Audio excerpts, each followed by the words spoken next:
આજે આપણે માતૃભાષા દિવસ ઉપર એક નાટક કરીશું, તમે ધ્યાનથી નિહાળજો.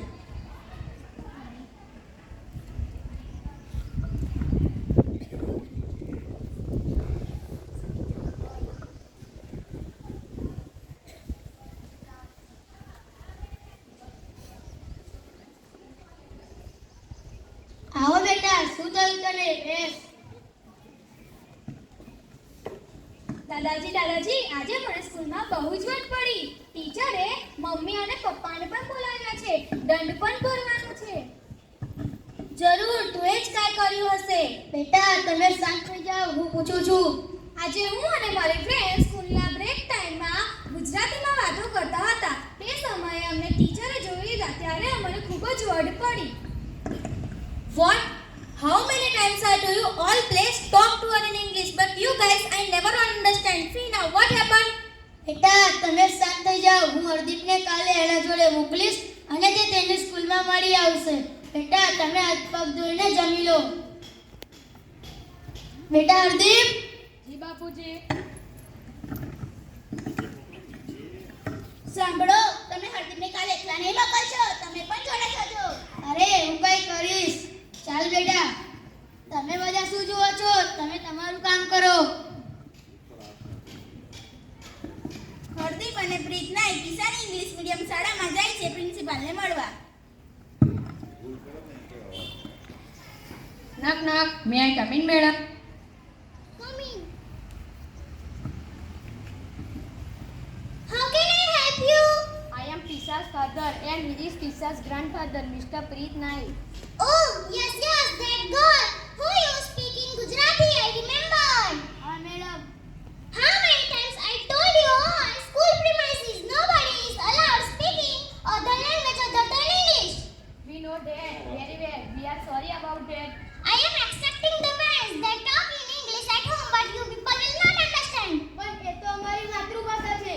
We have rules and regulations, and we don't want any other students should speak in English after it is the reputation of a school, and now you pay the fine. તમારો દંડ કેટલો થયો હશે? Now you have to pay the fine at the case counter, and they will say the amount. પણ આશરે કેટલો થયો હશે?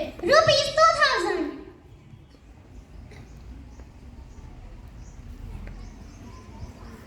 હાલો, તમારો હમણાંનો દંડ અને બીજી રકમ તેમાં જમા કરી રાખજો.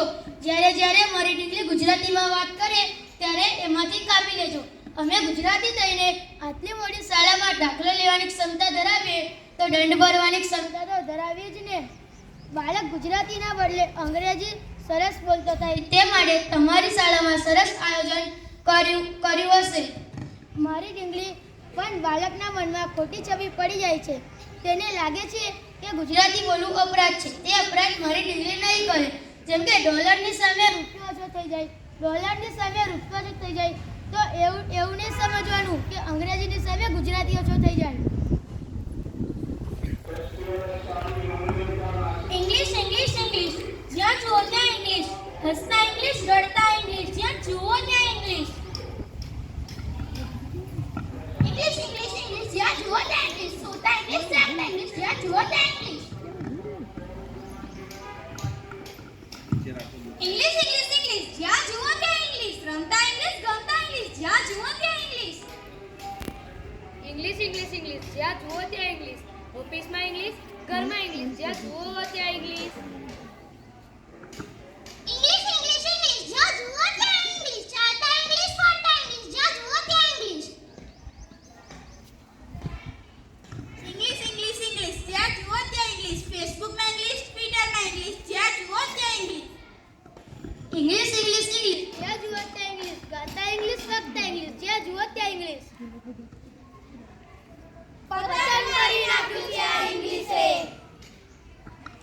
સદા સૌમ્ય સી વૈભવ ઉભરાતી, સદા સૌમ્ય સી વૈભવ ઉભરાતી. મળી માતૃભાષા મને ગુજરાતી, મળી માતૃભાષા મને ગુજરાતી.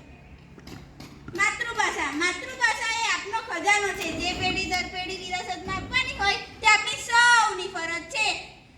આપના ઘડતરમાં તેનો ખૂબ જ મોટો ફાળો છે. આપની લાગણીઓ અને વિચારોને વિકસવા માટે માતૃભાષા ખૂબ જ મોટો આયોજન કરી રહી છે. આ નાટકના માધ્યમથી ફક્ત અમે સૌ એટલું જ કહીશું કે તમે તમારા બાળકોને માતૃભાષા શીખવા દો, તેમને ગુજરાતીમાં લખતા, વાંચતા કે બોલતા પણ શીખવાડો.